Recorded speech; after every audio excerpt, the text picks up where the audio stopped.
So let's look at the next, say, 2-3 years. Italy has, in terms of near-term debt maturities in Italy, you're talking about $820 billion of next 3 to 4 years of near-term debt maturities. You have in Italy, for example, a movement with Mr. Salvini, an incredible populist who has gone from single digits in the polls to, I think, upwards of the 30s. On one side, this is a Reagan-esque tax cutter.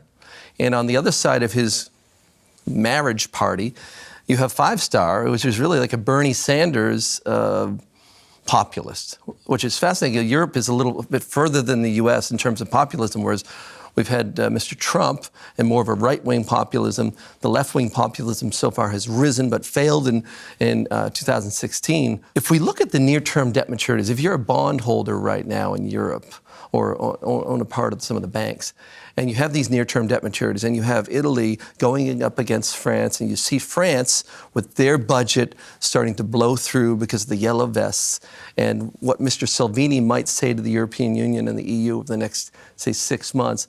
I mean, how do you see that whole debt profile playing out over the next year and a half, 2-3 years? Well, I've spent a lot of my career thinking about public finance. In fact, I think the very earliest article I ever had published in a scholarly journal was, in fact, about public debt in Europe, admittedly before World War I rather than more recently. But I've spent a lot of time writing about this kind of issue back in the late 1990s.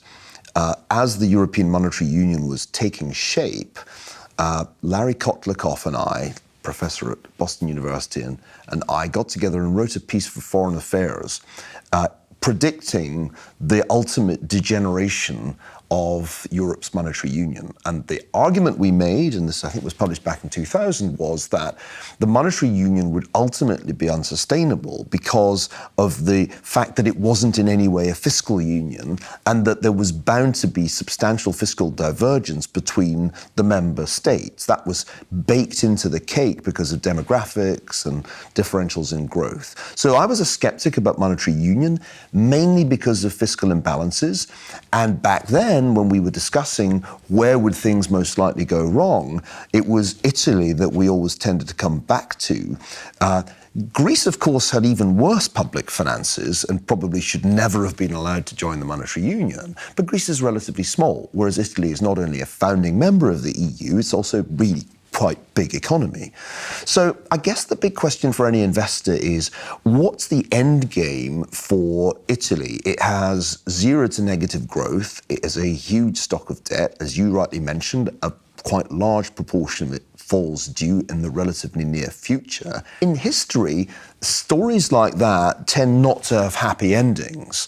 And they can end in a bunch of ways. They can end in default, or they can end in some monetary inflation if the country is in a position to do its own monetary policy, which, of course, Italy isn't, or it can end in agonizing austerity as the government runs primary budget surpluses to try and get out of the hole. And when you look at the Italian case, you find yourself wondering, well, how can any of this happen? How can any of these classical historical scenarios play out? Because it would be so disruptive to the rest of the European Union. If Italy defaulted, it would have terrible consequences for the Italian banks. It's impossible for Italy to inflate its way out of the situation because it doesn't have an independent monetary policy. And it's very hard to imagine a populist government, especially a coalition of the populists of the right and the populists of the left, which was never supposed to happen, doing austerity. From an investor's point of view, this is lots of flashing red lights on the dashboard, go nowhere near this. My hunch is that when push comes to shove, two things are going to happen. One, the ECB is going to find a way to ease insofar as is necessary to avoid an Italian crisis, because it's just too big a risk for the system. The reality is that the ECB can't really stop quantitative easing. It can't normalize monetary policy so long as Italy is in this situation. But the other thing that has to happen is a political change in Italy.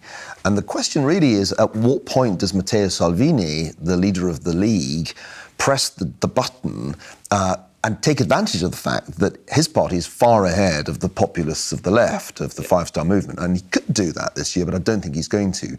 What Italy needs is actually the Brazilian formula.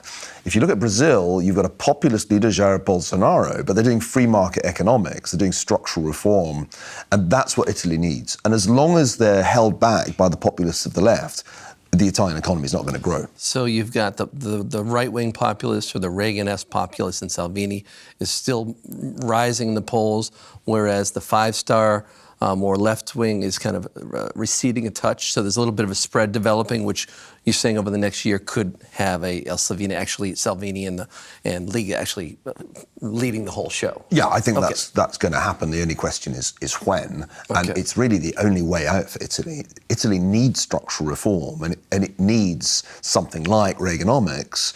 And I think what's interesting about the Brazilian example is we're beginning to see for the first time that you can be a populist on issues such as law and order in the case of Bolsonaro, or immigration if you're Salvini, but you can also do free market reforms. Now, most people assume that even the populists of the right are going to do non-free market economics. I think that's an incorrect assumption. I think populists of the right are capable of doing good economic reforms that actually generate growth.